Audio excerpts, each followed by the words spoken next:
पहिले एगो दुल्हा के गीत गा दियो गाड़ी वाला कि बिना लतर के कदम फर गेल सलायब कहाँ गे। ए दुल्हे राजा को हम गाड़ी दे रहे हैं काहे कि हम राजबहन के साथी हैं कि बिना लतर के कदम फर गेल सलायब कहाँ गे। आ दुल्हा के बहिनी सीने मद के सलायब कहाँ गे।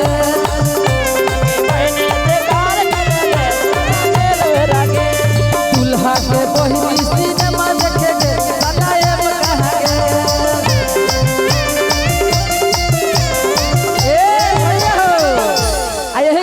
यही भाव में और तीन कहा थी कैसे कि सुना हलियो जी दुल्हा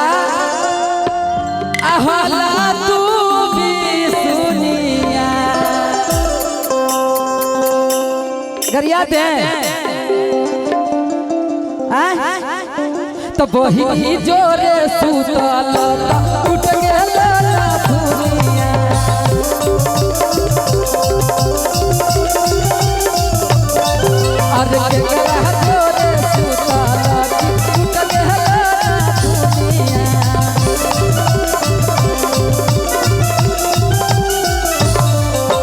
सुना हलियो दुल्हा अहला तू भी सुनिया।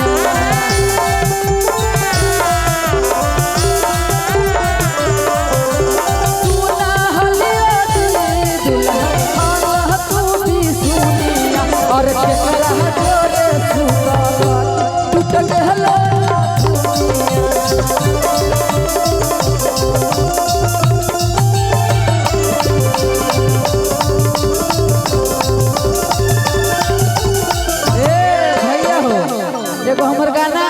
हम करिया ही करिया ठा आउ 200 मिलियन गाना है कि दुल्हा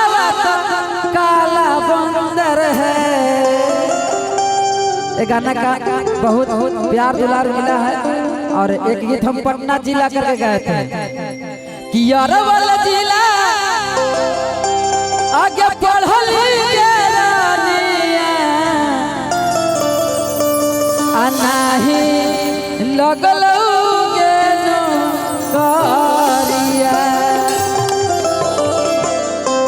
तो पटना जिला पढ़ली गे रानिया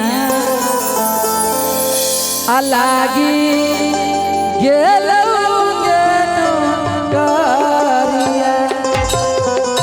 लेकिन आजकल एक प्यार दे थे जानो कौन गाना के कि तोरे नामा लिखा हलियो काट के हपल दवा से करे दवा में ले जा कि हमारो के ले चल ससुरिया बना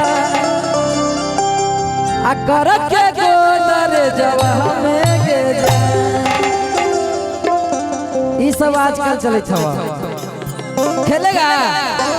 फ्री फायर कि कुमार वाला जिंदगी तबाह करबे का लइकवा कह के भैया लड़किया से कि कुमार वाला जिंदगी तबाह करबे का आ हो तेरी बहिन के बियाह करबे का हो तेरी बहिन के बियाह करबे का ओही तुम्हारा लगे हई काय रे ओही तुम्हारा लगे हई काय रे भोला भैया खेलेगा कितना लोग फ्री फायर खेलेगा तो चल खपा चल खेले छोड़ फ्री फायर रे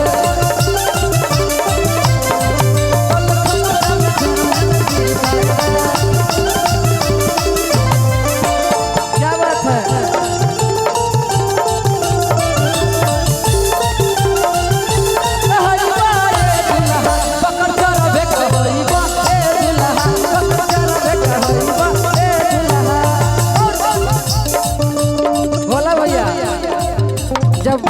से ही दिल हूँ अब पारंपरिक में से दिल हूँ तो दूल्हा के वाव स्वागत में गीत गाड़ी दे दही कि मौरिया पहिरे से तू हीरो न कहइबा दूल्हा कोची कहइबा तो पकड़ चढ़ावे कहइबा दूल्हा पकड़ चढ़ावे कहइबा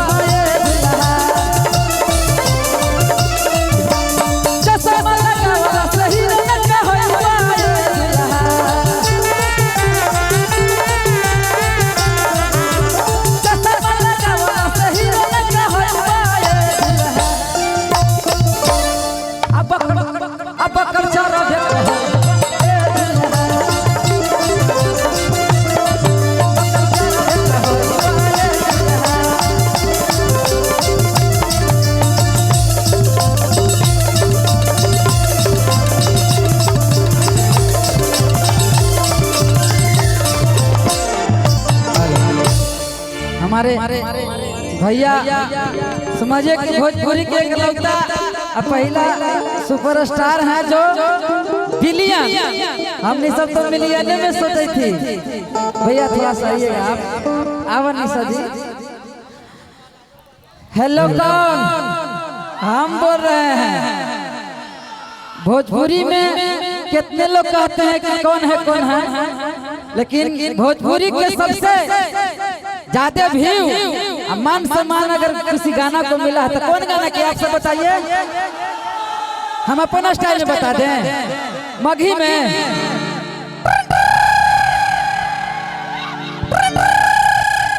अरे हेलो हम बोली थी रितेश पांडे के साथ टेढ़ी के टक्का हो लोगे ऐसे काहे कर रहे गए न दिखाऊं गाना गावत की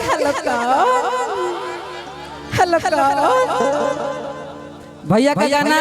पहला भोजपुरी के है कि बिलियन में गया एक बार जोरदार ताली आप सब बजा दीजिए भैया के नाम पर हेलो कौन आप सब सुने हैं ना हम तो वही गाना के फैन है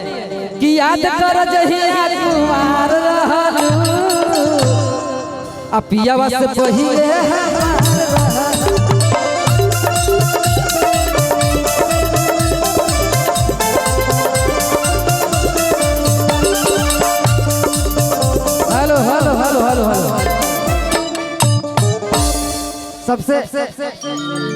सबसे अलग भैया के हजारों गाना है एगो बिलियन होने वाला है लौंडिया लंदन से लाएंगे वो भी बड़ी जल्दी बिलियन होगा भैया का गाना जाए चंदा भैया के हजारों गाना ऐसा है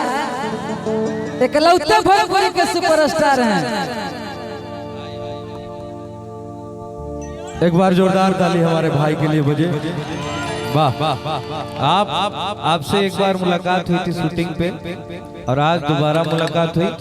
व्यवहार कुशल हमारा भाई देखिए कलाकार में कला तो सब में होता है व्यवहार भगवान बहुत कम लोगों को देते हैं एक बार जोरदार ताली बजाइए भाई के लिए और हमारे आदरणीय जिद्दी भैया के आदेशानुसार एक गाना आप लोगों को सुनाते हैं भैया।